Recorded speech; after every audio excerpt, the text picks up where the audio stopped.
Hey everyone, Mike from vSwitch0 here. So as you may have noticed, a lot of my videos begin with a whole bunch of parts on the table, so you know what that means. It's another retro build. But this time, it's not for a build-off competition or anything like that. This time, it's actually for me. So this is going to be my multi-purpose DOS gaming rig that I hope to use on a daily basis. So let me explain what that means exactly. As somebody who's into the hardware aspects of retro PCs, I'm often testing components, tearing apart systems, and generally just keeping all my stuff in disarray. I've got static bags containing parts all over the place, and really I don't have very many complete assembled systems. I mean, I do build them, but they rarely stay that way for very long. I start borrowing parts, swapping things around.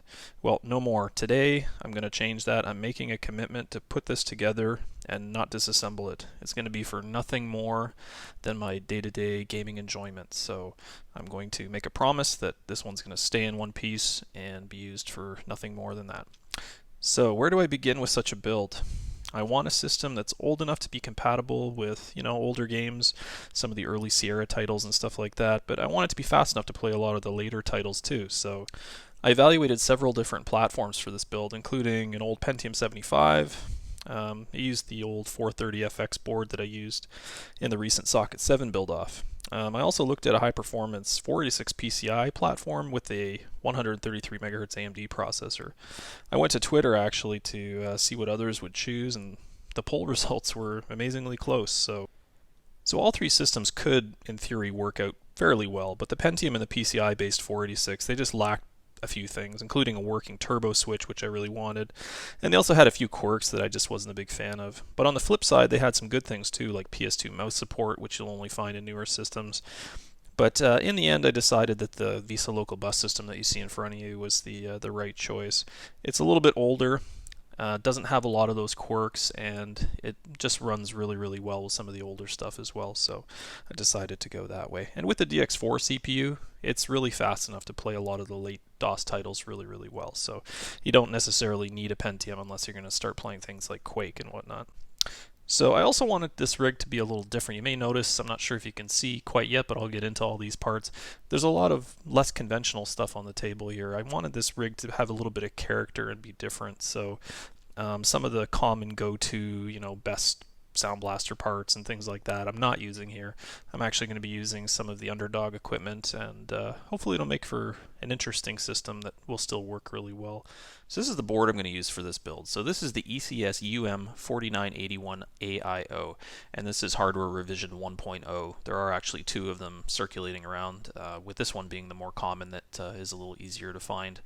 So the AIO part of the model number indicates that it's an all-in-one board or an all-IO board. And you can see here there's two IDE channels, a floppy controller, there's also the parallel serial connectivity all on the board itself. And this is actually something that's pretty rare to find in a VESA local bus board like this. That's something you saw a lot more in the early Pentium era, where they started including the IO on the board. And you can see the SMC chip there that's used for that purpose. So that's definitely a really cool feature. You don't have to use up one of your ISA slots or your VESA local bus slots for an IO controller card. So this board, I believe, was made in late 1994. It does use a Phoenix BIOS, which is not my favorite BIOS type, but considering all the other positives on this board, not a big deal, and it actually does work quite well. The only thing that this board doesn't do properly because of a BIOS issue is write back cache, level 1 cache on certain CPUs that support it. There is a hacked version that I found on the Vogons forum that does allow that to work, but I'm probably not going to be using write back level 1 cache anyway, so not anything I'm too worried about. It does have 4 72-pin SIM slots, which is nice. A lot of boards only have 3, or they've got a combination of 30-pin and 72-pin, so you can get some pretty high memory capacities there. I'm not really going to be pushing anything more than 16 megs anyway, so that's fine for me. There's quite a complement of jumpers on this board, and you can see a lot of silk screening here too, with all sorts of configuration options for front side bus, cache, the onboard I/O as well. There's a lot of wait states and stuff you can configure using jumpers, but there is also some software configuration that you can do for a lot of these things too, which is nice. It does use the newer type socket 3 ZIF socket with a lever, so you don't have to worry about damaging your CPU pressure fitting it like with some of the older sockets, which is nice. It does also support 3.3 volt CPUs, which is pretty cool for a VESA local bus board. There's not a lot of them that do that.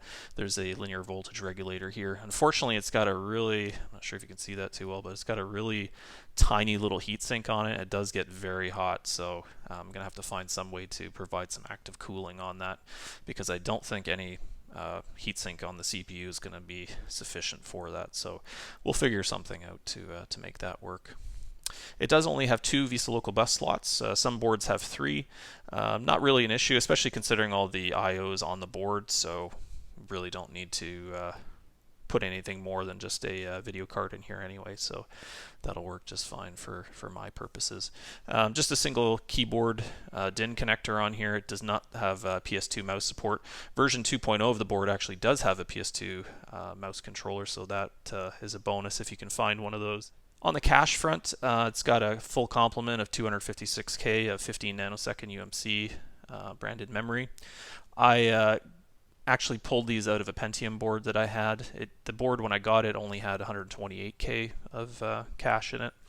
So I wanted to make sure that that was fully populated with some better stuff. I think the stuff that was in there before was only 20 nanosecond, so this stuff should allow for some tighter timings and lower weight states, which hopefully I'll be able to mess around with.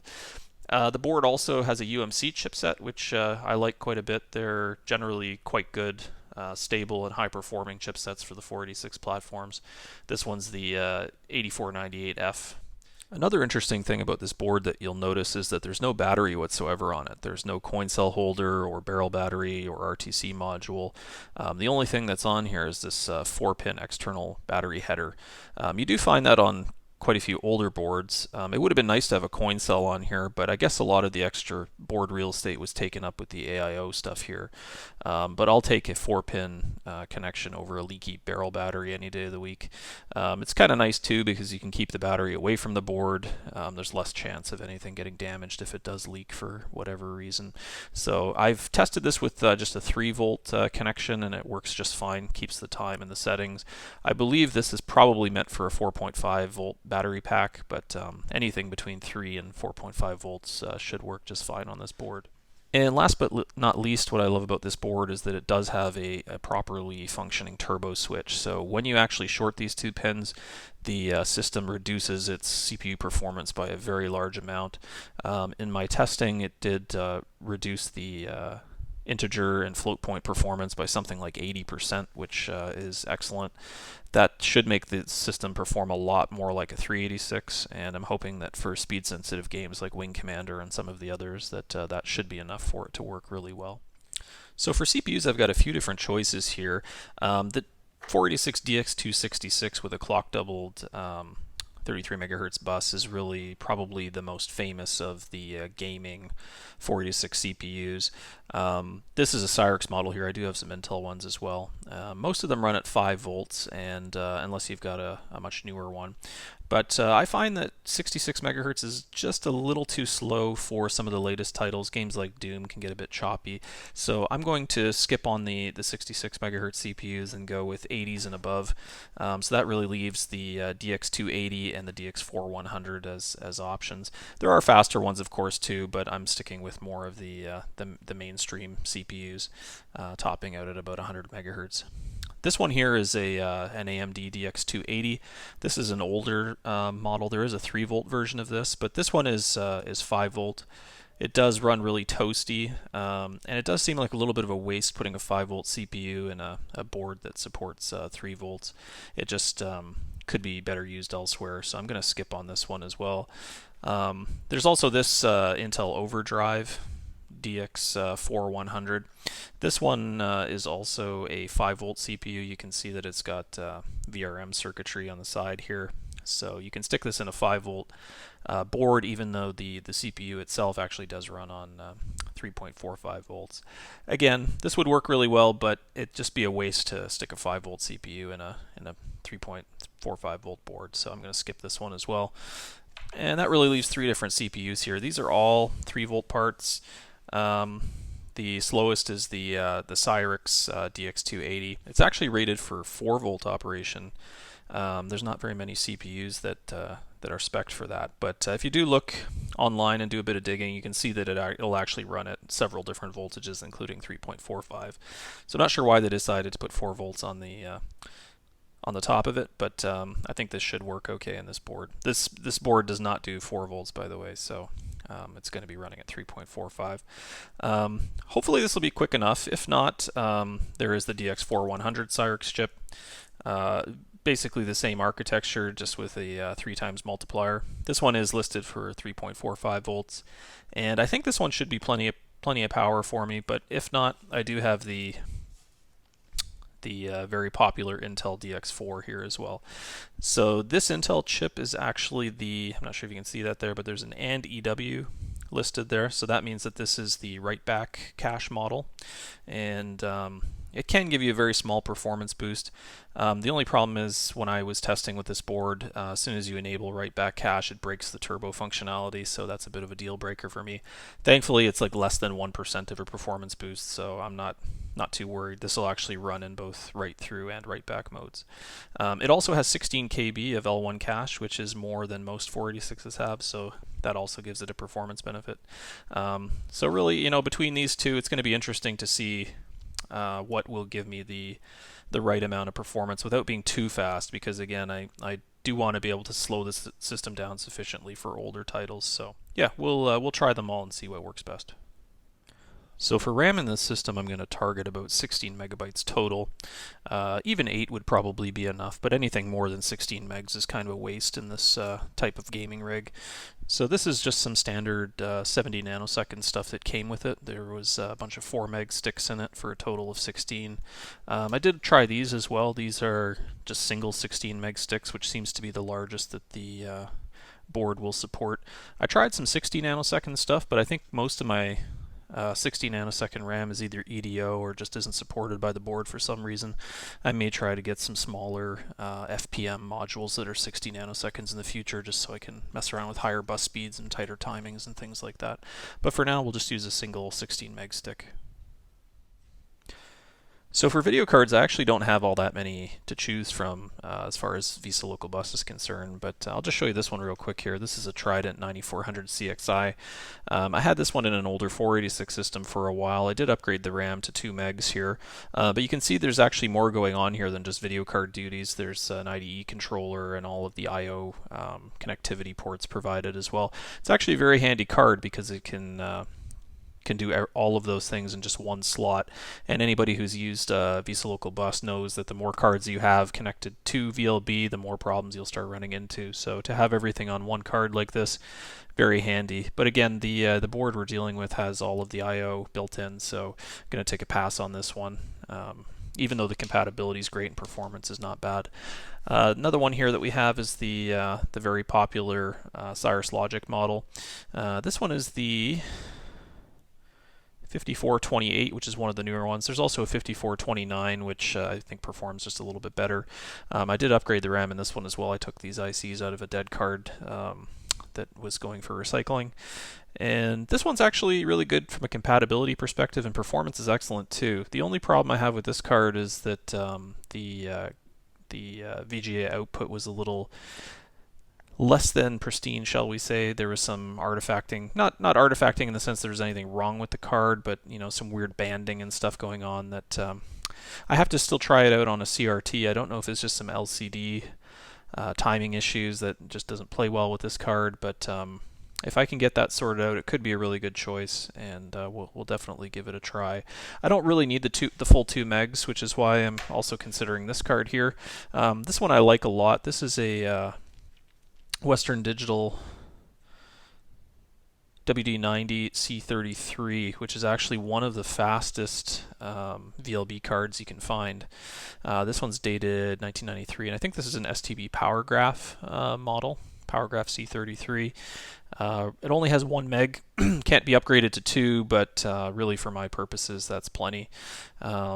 DOS compatibility is good. Even games that had side-scrolling issues like Commander Keen work just fine with it. And yeah, from my testing, you get a frame or 2 extra out of this. It's a really, really fast card, and probably one of the best choices here. So I think between These two, it's really going to come down to performance. We'll see which one does best, and of course if there's no deal breakers like poor video output, then we'll go with that. So for retro PC storage, there's always a few different options. I've always been a little partial to real hard drives, but because this is a machine that I'm going to be probably using every day, I really don't want that annoying droning noise from worn out bearings that a lot of these old drives have.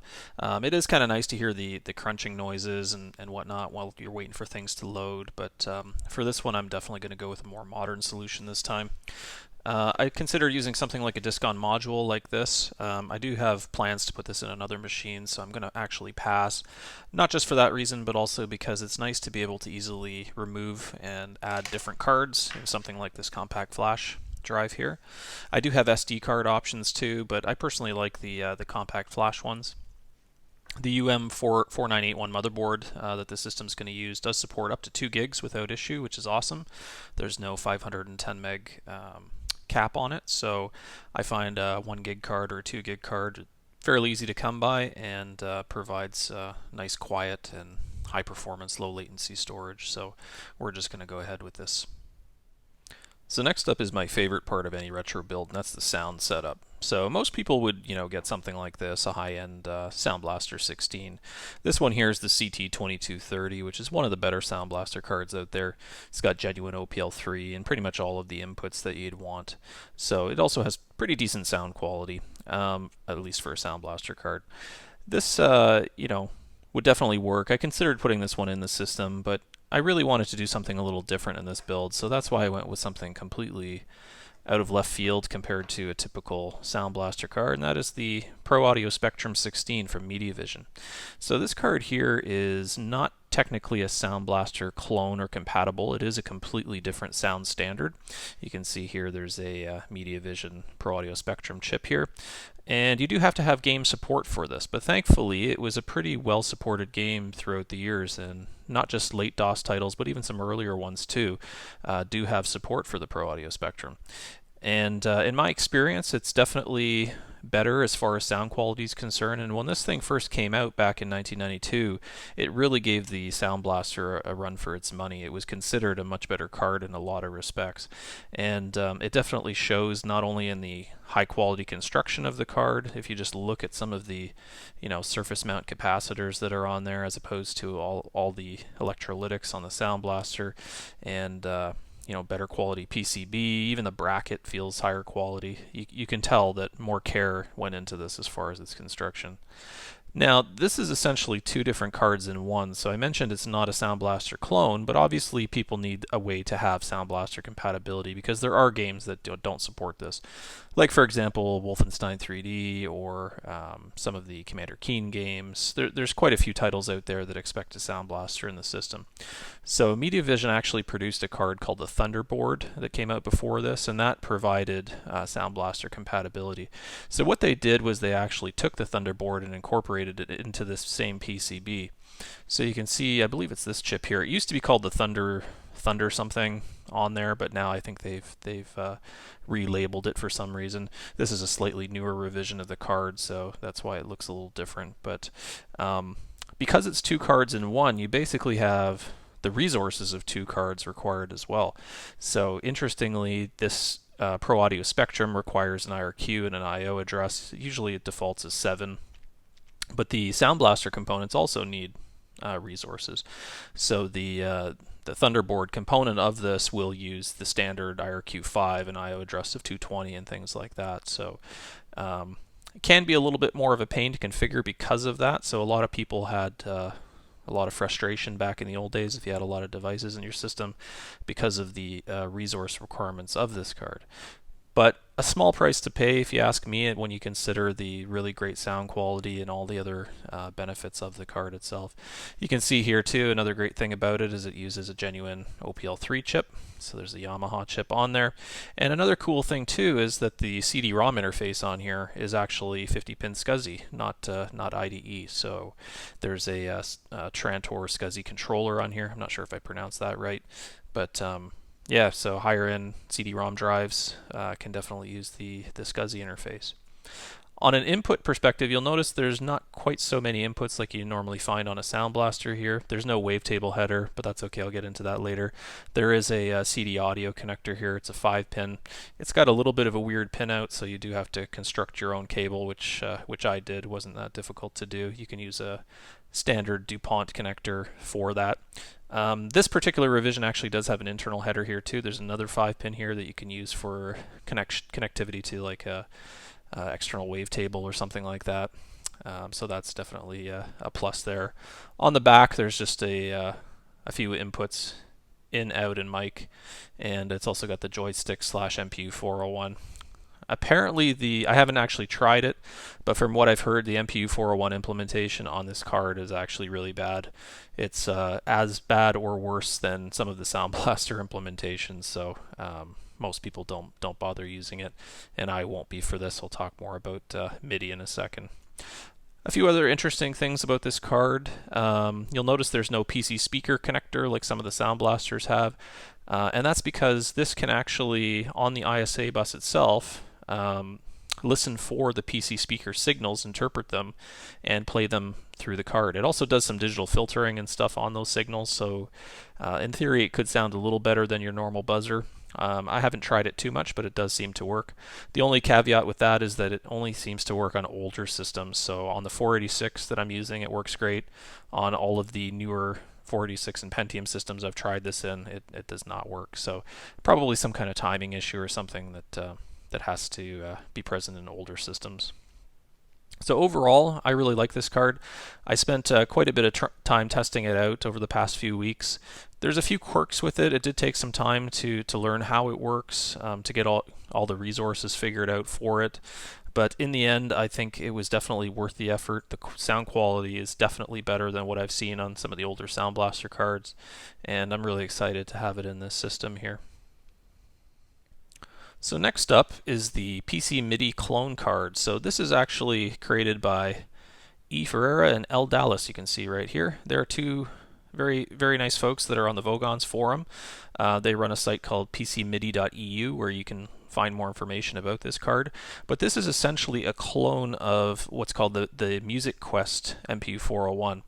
And it's a bug-free, really good quality MPU 401 card that works with the Roland MT32 as well as pretty much any external MIDI device. And the great thing about this card is that it is totally bug-free. You won't have hanging note issues or other weird things with this card. And it also supports intelligent mode as opposed to just the UART mode of MPU 401. So some older games that require intelligent mode for your MT32 will work just fine with this. So another great thing too is it has a wavetable connector on this revision of the card. So, you know, if you have a Sound Blaster card with a buggy MPU 401, chances are your wavetable is going to have the same issues.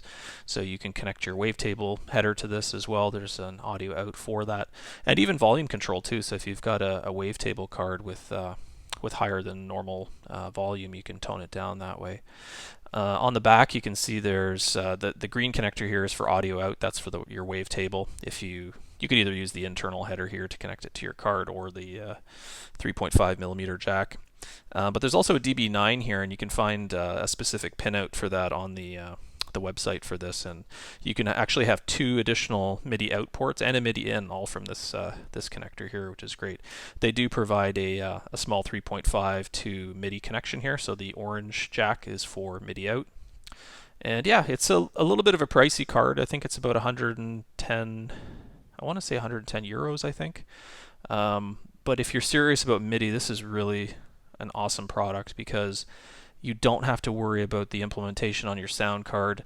If you really want to have external MIDI, you're pretty limited as far as picking a sound card that has a bug-free interface, and that means, you know, using like some of the ESS cards or some of the less common cards that do have good interfaces.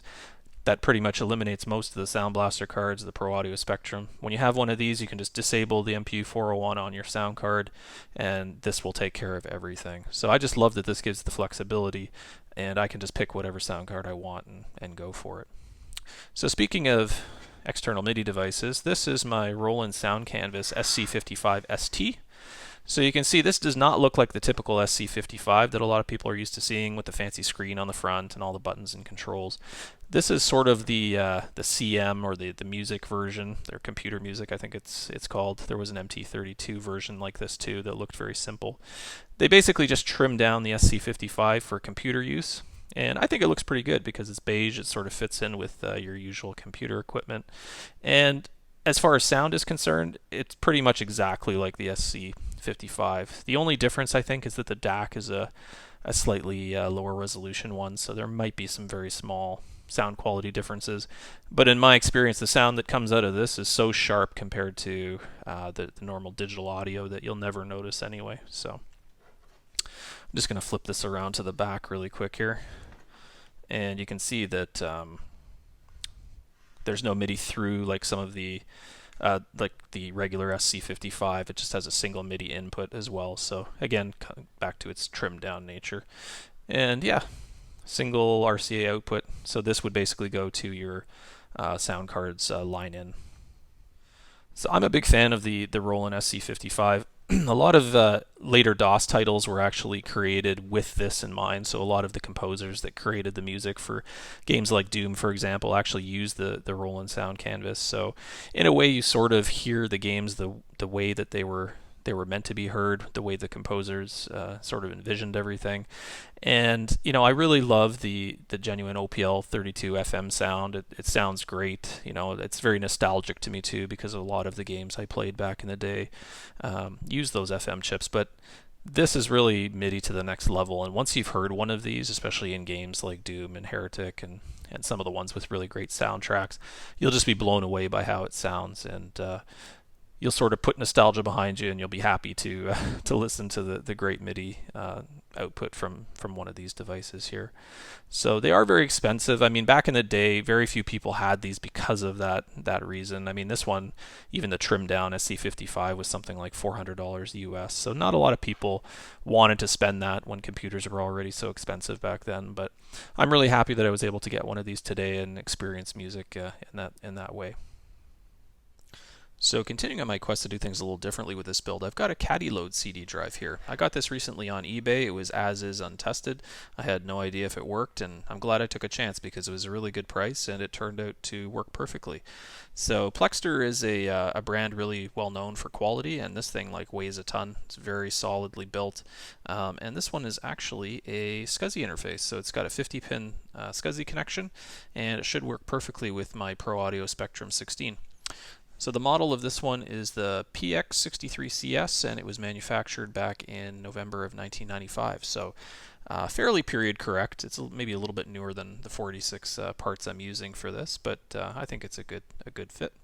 So for anyone who's not familiar with Caddy-Load drives, unlike the typical tray loaders where there's a tray that ejects and goes back in, you're basically just have an open slot in the front of the drive, and you use these generic caddies to insert your disks into.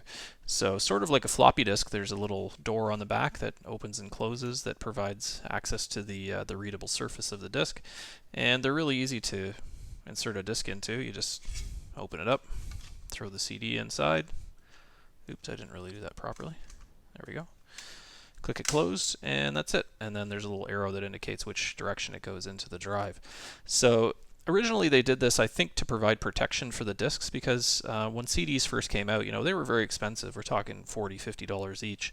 So I think the vision was that you'd buy a whole pack of these caddies, sort of place your disks into them and just use them as needed. But eventually that didn't turn out to be the most convenient thing for people, and the tray loaders ultimately won out in that area.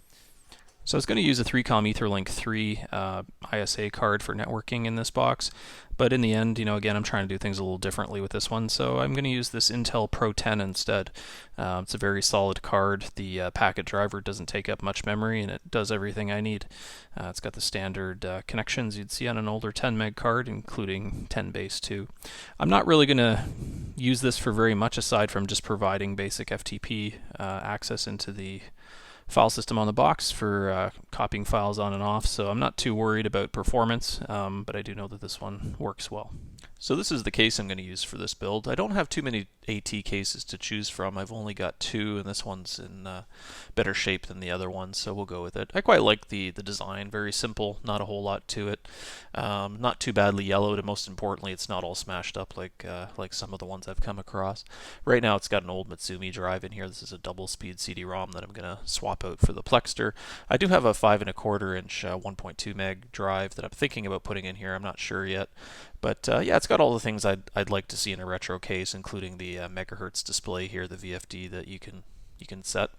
I believe this one you can set for the normal frequency, and also when you hit the turbo button it can change. So I don't have the key for the key lock. I might be able to find one that'll work there, but it's unlocked. I'm not too worried about that.